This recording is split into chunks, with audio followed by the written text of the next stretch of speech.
के मयूर विहार इलाके में पुष्कर नाम का एक वड़ा पाव वाला अपना ठेला लगाता था। पुष्कर का वड़ा पाव का ठेला पूरे मयूर विहार में बहुत ही फेमस था। पुष्कर का वड़ा पाव खाने के लिए लोग दूर दूर से आया करते थे। भाई पुष्कर, 2 महीने से तुमने मेरी चाय के पैसे नहीं दिए हैं। अगर तुम मुझे पैसे नहीं दोगे तो मैं भी कल से तुम्हें चाय पिलाना बंद कर दूंगा। मुझसे चाय के पैसे मांगता है?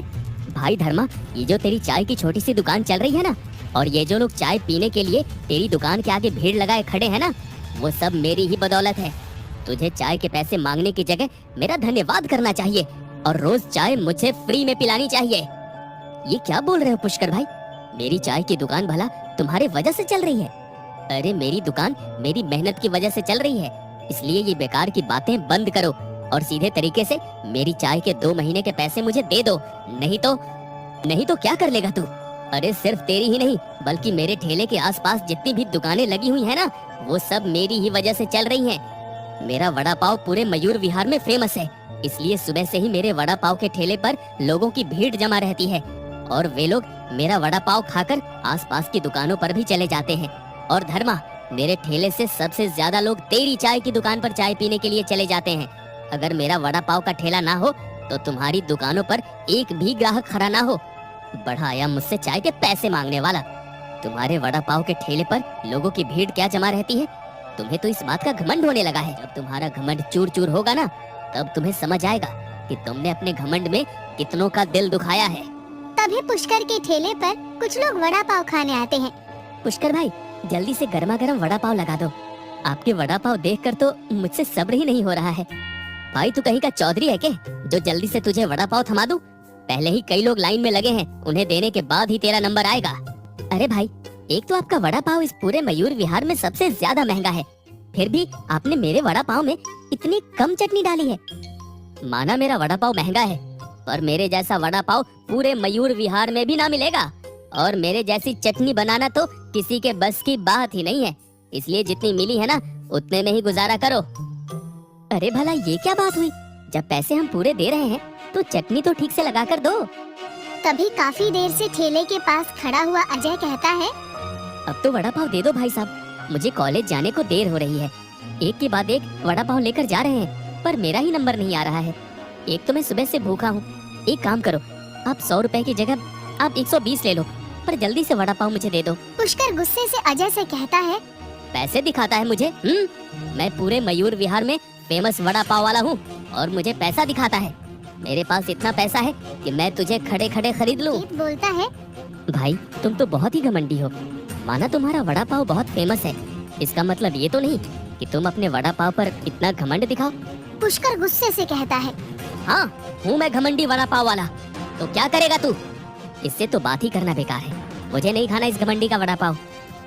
जा जा, एक तेरे वड़ा पाव ना खाने से कौन सा मेरा नुकसान हो जाएगा? बड़ा आया मुझे घमंडी कहने वाला।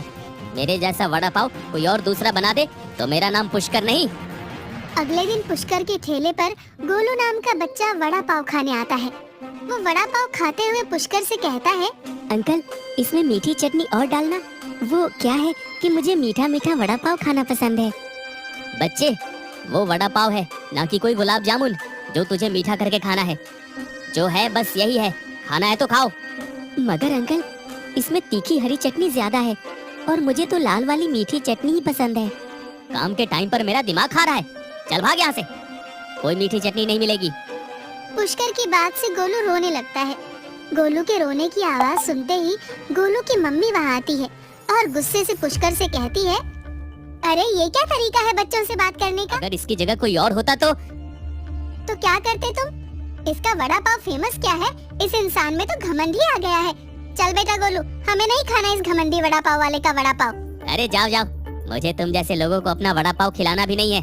पता नहीं कहाँ कहाँ से चले आते हैं। पुष्कर का वड़ा पाव बहुत अच्छा व टेस्टी होता था, इसलिए लोग दूर दूर से उसे खाने आते थे। मगर पुष्कर में इस बात का बहुत घमंड आ गया था कि उसके जैसा वड़ा पाव कोई और बना ही नहीं सकता। एक रोज पुष्कर के ठेले पर एक भिखारी आता है और पुष्कर के आगे हाथ जोड़कर कहता है, भैया कुछ खाने को दे दो, मैं बहुत दिनों से भूखा हूँ, थोड़ा कुछ खाने को दे दो भैया। क्या सुबह सुबह काम के टाइम पर परेशान कर रहा है? चल यहाँ से। भिखारी पुष्कर के और पास जाकर उसके आगे हाथ फैलाकर कहता है, भैया थोड़ा सा खाने को दे दो। पुष्कर गुस्से से भिखारी से कहता है, अरे वो भिखारी कहीं के, क्या मेरे ठेले से चिपके जा रहा है? तुझे दिखाई नहीं देता क्या कि मेरे ठेले पर कितने अमीर लोग वड़ा पाव खाने के लिए खड़े हैं? ये सब मेरा वड़ा पाव खाने के लिए न जाने कितनी कितनी दूर से आए हैं, और तू भिखारी मेरे ठेले वड़ा पाव के ठेले की शान घट जाएगी। भैया मुझे खाने को दे दो, मैं फिर यहाँ से चला जाऊंगा। लगता है तू भिखारी ऐसे नहीं मानने वाला। रुक, अभी बताता हूँ तुझे तो। पुष्कर भिखारी को गुस्से से देखता है और उसे जोरदार लात मारकर ठेले से दूर धक्का देकर गिरा देता है। आसपास खड़े कुछ लोग अपने मोबाइल फोन में पुष्कर की इस हरकत का वीडियो बना लेते हैं और इंस्टाग्राम, फेसबुक और यूट्यूब पर वीडियो को तुरंत अपलोड कर देते हैं। जैसे ही लोग पुष्कर की ये वीडियो देखते हैं, वो उसे घमंडी वड़ा पाव के नाम से बुलाने लगते हैं और उसकी इस हरकत पर वो बहुत गुस्सा जाहिर करते हैं। कुछ ही दिनों में पुष्कर के ठेले पर लोगों का आना कम हो गया। पुष्कर का फेमस वड़ा पाव अब घमंडी वड़ा पाव के नाम से जाना जाने लगा। एक रोज पुष्कर के ठेले पर अजय आता है। भाई वड़ा पाव देना। पुष्कर वड़ा पाव बनाकर अजय को देता है। क्या बात है भाई, आज आपके ठेले पर लोगों की भीड़ जमा नहीं है? पुष्कर अजय की बात का कोई जवाब नहीं देता। वैसे मैं वही हूँ जिसे एक बार आपने मुझे बहुत कुछ बुरा भला कहा था। खैर जो भी है, एक बात तो माननी पड़ेगी, और वो ये कि वड़ा पाव के साथ आप भी बड़े ही फेमस थे, जिसकी वजह से आपके ठेले पर लोगों की भीड़ जमा रहती थी। अब आप अपने घमंड के कारण फेमस हो, जिसकी वजह से अब आपके ठेले पर भीड़ तो क्या, इक्का दुक्का लोग ही आ जाए, यही बड़ी बात है। पुष्कर गुस्से से अजय से कहता है, बड़ी बातें आ रही है तुझे? मेरे ठेले पर खड़ा होकर मुझे ही सुना रहा है। अरे मैं तो जो सच्चाई है वही बता रहा था।